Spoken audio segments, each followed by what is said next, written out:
Today is August 6th, 2013, the Feast of the Transfiguration of our Lord. And what I want to talk to you about is I was given an email or sent an email in which the writer asks us how the divine will is in accord with the teachings of the church. Here's what I have to answer. Jesus says that he wants to share his life with us, as he says in the gospel. Just as the Father and I are one, we want others to be one in us. And this is the gift of the divine will. And even John Paul II, a few years ago, said that everything that is to be revealed has not been revealed yet, and we cannot stop God from speaking to us and revealing more things about heaven and the things he's planning for us. Okay, so it's a new revelation, but it's hidden in the writings of the gospel.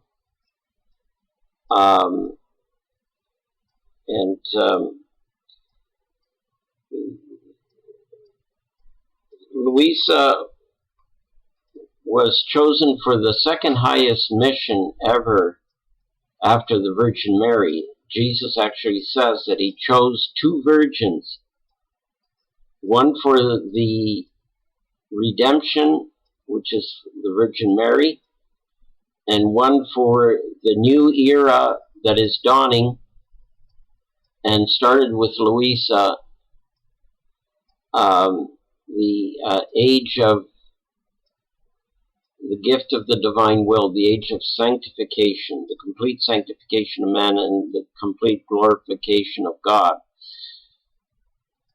So Luisa, to show how special she was, God gave her the privilege of being born without causing any pain to her mother. She suffered no birth pangs. This was the first miracle God did for her. And the parents were so impressed with this that they rushed to take Luisa that same day to be baptized, and even one of the priests at the parish became her godfather. And she was born not on any regular day. It turned out to be the first Sunday after Easter, which now has become the Feast of the Divine Mercy. So Luisa was a gift of God's mercy to us. The second thing, she was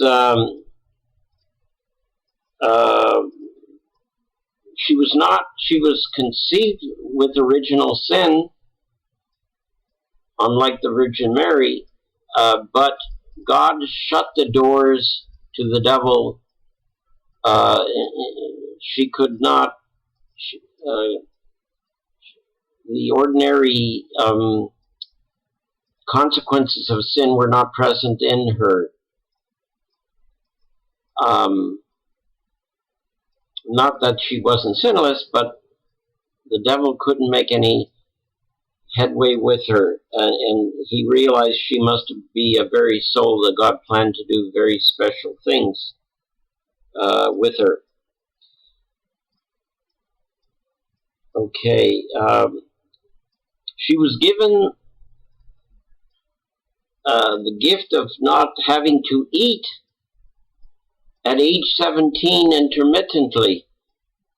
Whatever she ate, she would immediately regurgitate. And even what she had eaten came out entire and whole as if it had never been chewed. And at a later point, she ate nothing but lived only on the divine will and the Eucharist. And at the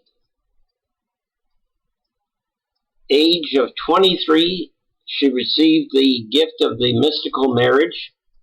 She was even given a ring by our Lord. And then 1 year later, she was given the gift of the divine will. The Blessed Trinity actually told her they were going to enter into her soul and remain there permanently. And every time Luisa would see Jesus, she would see him coming out of her or from inside of her. And she was gifted with practically daily visitations from our Lord, sometimes several times a day, where she would actually see him physically.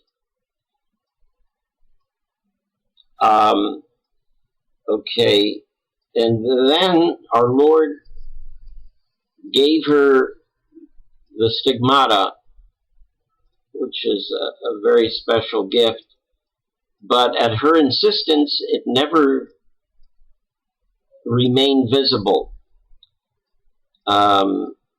She suffered all the sufferings and pangs of the 5 wounds, but it was not visible to others.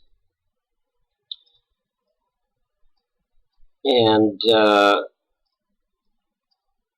Jesus actually says in a message that he chose 2 virgins to fulfill his plans to completely remake man back to his image and likeness as man was before the fall.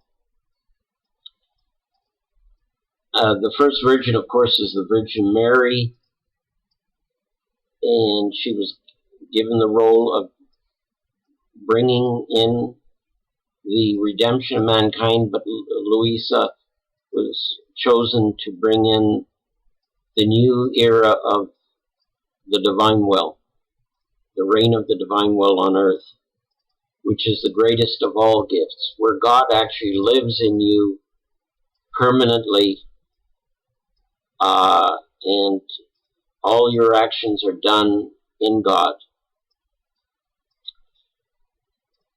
And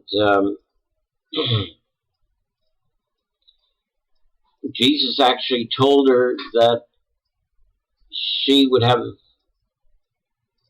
the second highest position in heaven. On his right hand would be his mother, the Virgin Mary, and she would be on his left in heaven.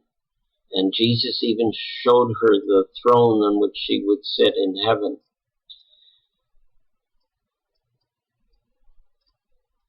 And she was always under the care of the church.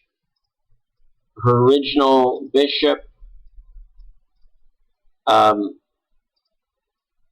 gave her confessors. There were approximately 5 of them, one after another. And even she was under the care of a special confessor, extraordinary confessor, who is now a declared saint, Saint Hannibal de Francia. And he gave the imprimatur through his bishop to the first 19 volumes she wrote. She ended up writing 36 volumes on the divine will.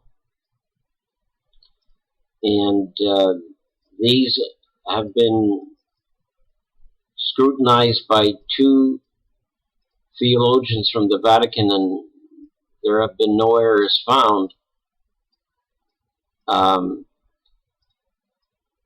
But the investigations still continue. She is now being considered for beatification by the Vatican.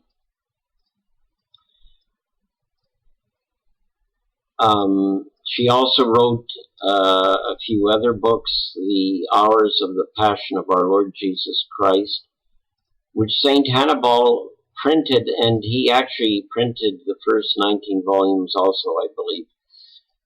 And the book of the Virgin Mary in the Kingdom of the Divine Will, and also her letters have been published, her letters to her spiritual children or her followers in the Divine Will. And she was even esteemed by Saint Padre Pio, who recommended people who were from her city, Corrado, Italy, to go to see Luisa instead of him. And that he predicted that during the 21st century, her name would become well known throughout the church, and her light would shine in the 21st century.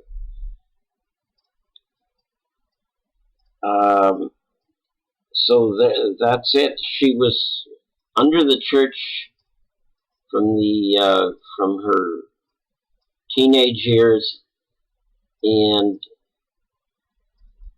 another extraordinary manifestation was that God would make her fall into a state of